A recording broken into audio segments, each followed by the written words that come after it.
Siapa yang nyanyi? Tadi apa nih? Oh, saya. Ini kalau ada aura kasih nggak nyanyi nggak asik. Neng nyanyi Neng, siapa tahu ini seleksi kan jadi tertarik sama kamu. Nyanyi biasa. Aku bapak kamu, masa kamu ini nggak apa-ngapain sini lah. Ya udah ya. Nyanyi aja. Aura. Ya. Beneran sih nyanyi. Ini request langsung dari Pak Gubernur. Ya, sini aja kan. Apa di sana? Oh di sana. Sana jalan ke sini. Ya. Dari sana jalan ke sini. Santai aja, Neng. Kalau jodoh pasti ketemu. Ketemunya di mana? Di pelaminan. Sebagai apa? Sebagai penyanyi lagu.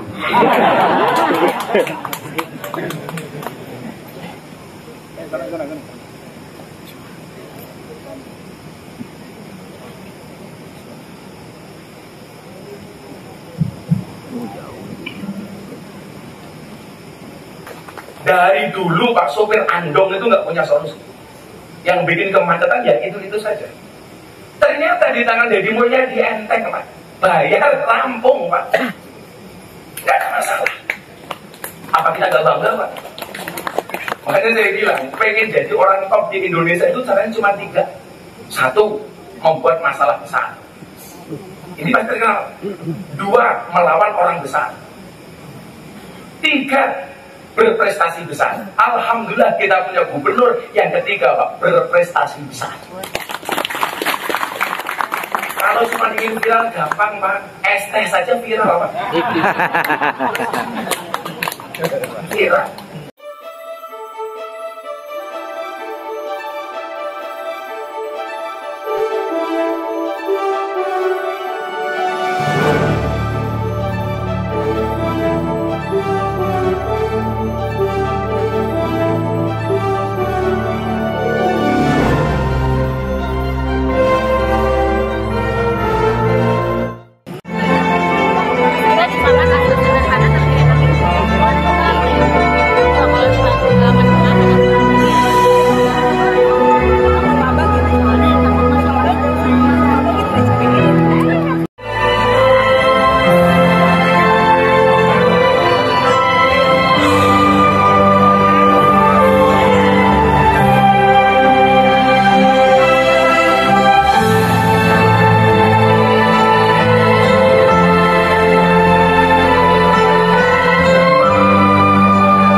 Punten kepayunan.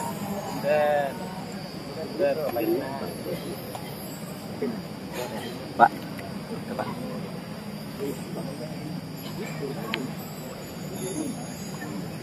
Salaman. Tadi kan tersambut.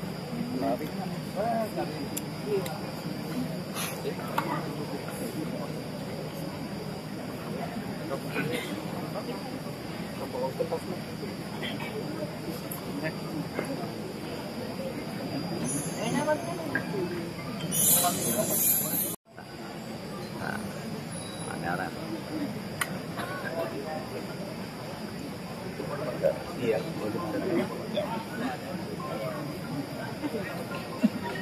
Yang kemarin saya tegur kemana? Laki-laki.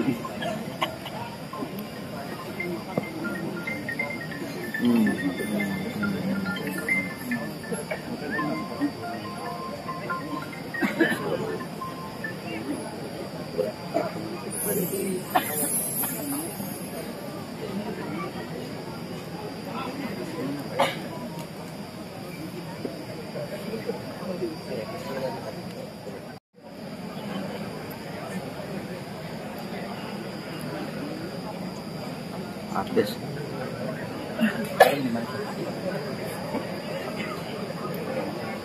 Belakangan.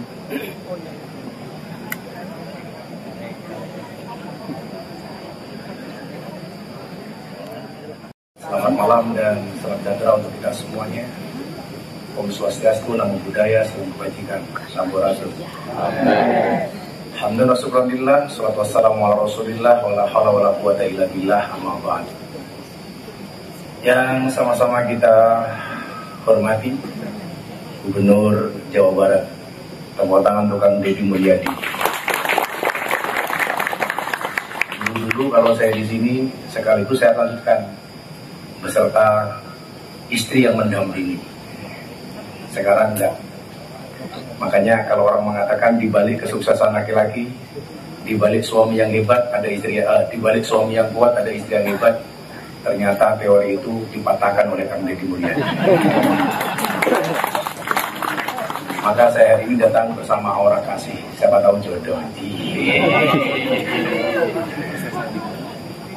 Dan Pak Sekda serta para bupati dan wali kota yang hadir, tamu undangan yang berbahagia.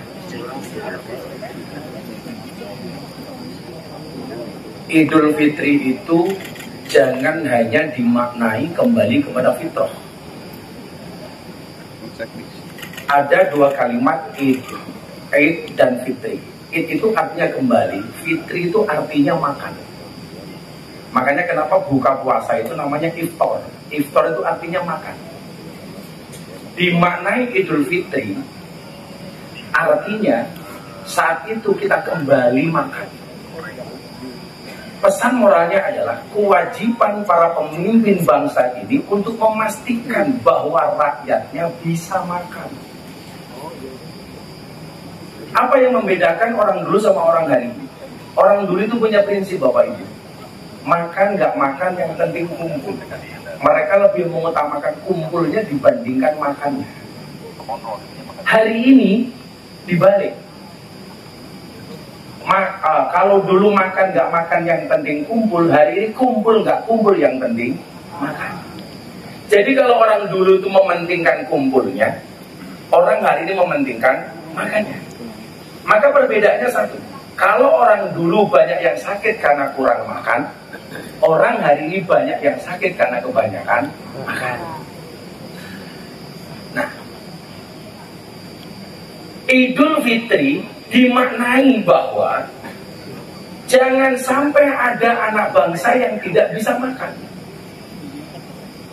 Makanya saya pernah bilang sama Kang Deddy, ketika pertama kali program makan bergizi gratis mau di launching, waktu itu Pak Prabowo tanya sama saya begitu, Gus, ada nggak dalil atau cerita dalam sejarah yang menunjukkan betapa hebatnya soal makan? Saya bilang, Pak, ada nabi yang keren, namanya Nabi Ibrahim. Nabi Ibrahim ini punya anak namanya Ismail. Itulah alasan kenapa Nabi Muhammad itu nggak punya anak laki-laki. Karena kebiasaan para nabi, kalau nabi punya anak laki-laki, anaknya akan menjadi nabi. Ibrahim punya anak Ismail, Ismail menjadi nabi. Daud punya anak Sulaiman, Sulaiman menjadi nabi. Makanya Nabi Muhammad kenapa nggak punya anak laki-laki? Karena berpotensi menjadi nabi. Nabi Ibrahim bersama anaknya Ismail membangun Ka'bah, merenovasi Ka'bah. Selesai merenovasi Ka'bah, dengan bangganya Nabi Ibrahim mengatakan, Alhamdulillah bisa menyelesaikan pembangunan renovasi Ka'bah. Saat itu Allah hadir kepada Ibrahim. Ya Ibrahim, wahai kekasihku Ibrahim, luqmatan fi batni ja'in. Satu suap nasi yang kamu berikan kepada orang yang perutnya kelaparan, khairun indi min bina'il Ka'bah. Bagi saya, kata Allah, itu lebih bagus dibandingkan membangun Ka'bah. Saya ulangi, sesuap nasi yang kamu berikan kepada mereka yang perutnya kelaparan, itu jauh disukai oleh Allah dibandingkan membangun Ka'bah. Itu artinya apa?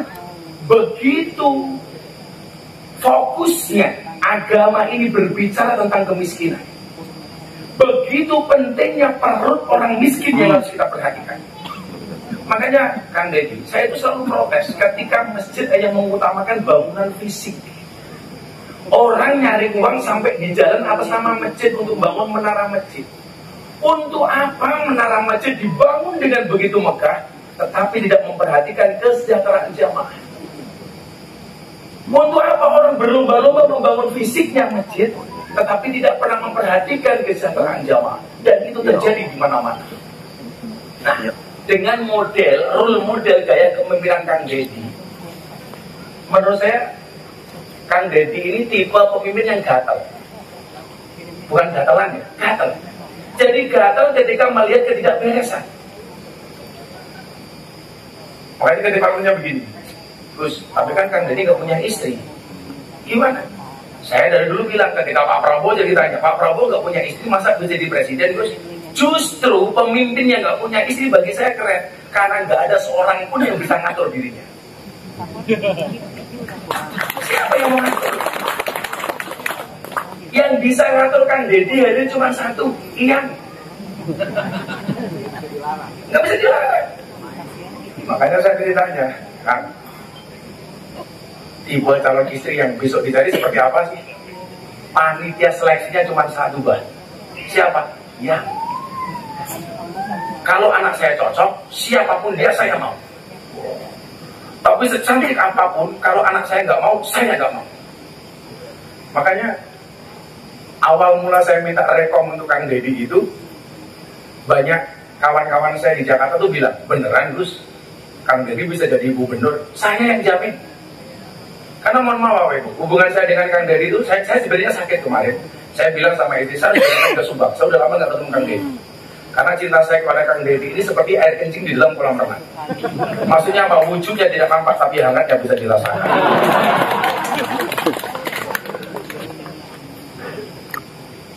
Tapi saya punya prinsip, bahkan dengan Pak Prabowo, saya sampaikan, wani milih, wani nagih. Berani milih, berani nagih. Hari ini, kita berani memilih Kang Deddy.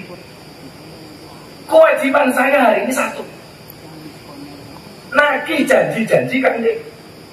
Mana Kang Deddy menjadi saksi. Itu presiden mengatakan sama saya, Gus Ita pengen jadi menteri enggak? Enggak. Gus Ita pengen ini enggak? Enggak. Karena bagi saya yang lebih penting daripada posisi itu apa? Memastikan calon yang kita dukung melaksanakan program janji kampanye yang benar. Benar-benar dilakukan untuk rakyat. Gak penting saya dapat apa, tapi bagaimana kemudian rakyat Jawa Barat bisa bahagia bersama Kang Deddy Mulyadi. Makanya ya, mohon maaf, saya kadang-kadang kalau WA sama Kang Deddy itu sempat jengkel, karena kalau WA itu balasnya lama. Tapi kemudian saya teringat dengan satu surat dalam Al-Quran. Bapak Ibu ingat ya, jangan marah kalau chat WA kita tidak dibalas. Ingat, perintah pertama dalam Al-Quran itu ikro, bacalah, bukan balas.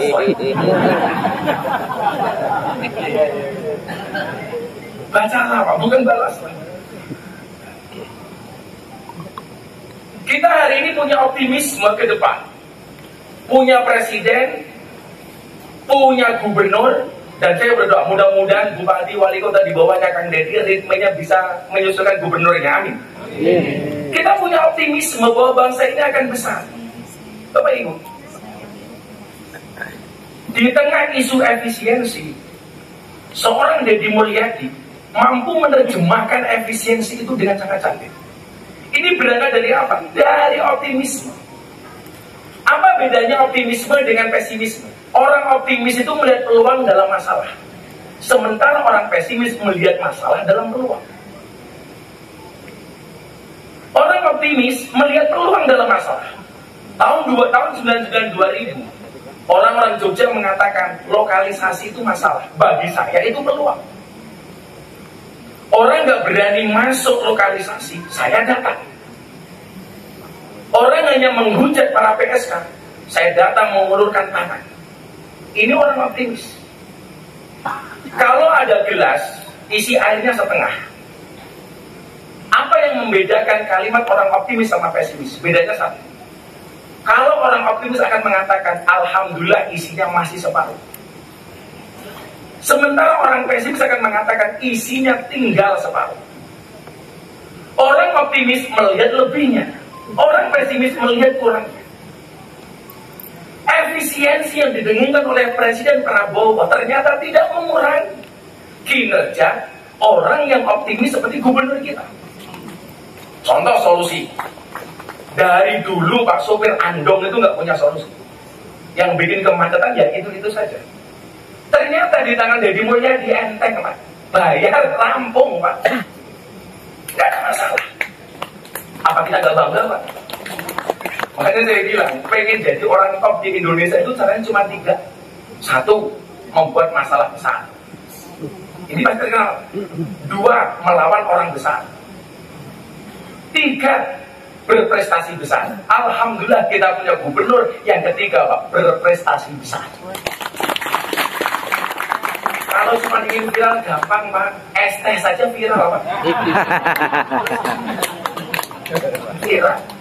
Makanya tadi di dalam Kang Deddy mau ngasih saya ST, saya bilang saya kopi saja Kang, kenapa? Kalau kopi saya masih minum, kalau ST saya trauma. Nah, terakhir,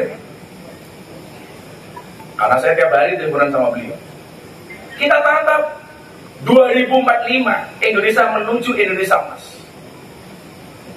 Jangan kemudian kita takut dengan bayangan-bayangan. Gus, kalau hari ini efisiensi bagaimana, ekonomi begini, bla bla bla bla bla bla.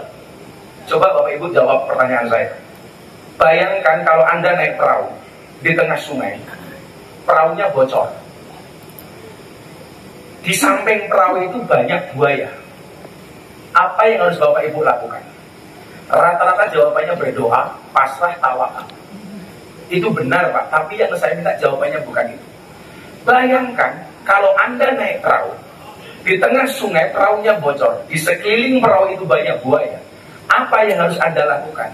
Yang harus Anda lakukan cuma satu. Apa? Berhenti membayangkan. Ketakutan kita itu karena bayangan-bayangan masa depan kan. Gitu. Maka optimisme itu berangkat dari mindset. Bapak Ibu, Anda tahu siapa Raja Hutan? Harimau. Raja Hutan itu kenapa bukan gajah? Padahal gajah badannya besar. Kenapa bukan jerapah yang paling tinggi? Atau bukan cheetah yang larinya paling kencang? Tapi justru yang bisa menjadi Raja Hutan itu adalah singa. Padahal singa badannya tidak lebih besar dibandingkan gajah, larinya tidak lebih kencang dibandingkan cheetah. Jawabannya kenapa Pak? Mindset Pak. Singa itu ketika melihat gajah yang dilihat makan siang, semakin besar gajah dilihatnya, semakin banyak stok makanannya.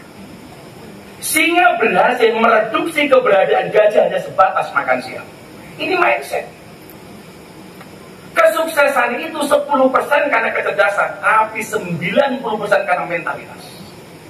Mentalitas inilah yang dibutuhkan untuk membangun Indonesia dan Jawa Barat. Dan saya meyakini pemimpin-pemimpin seperti Kang Deddy terpilih karena punya kemampuan. Beliau viral karena prestasi, bukan karena sensasi. Terima kasih. Assalamualaikum warahmatullahi wabarakatuh.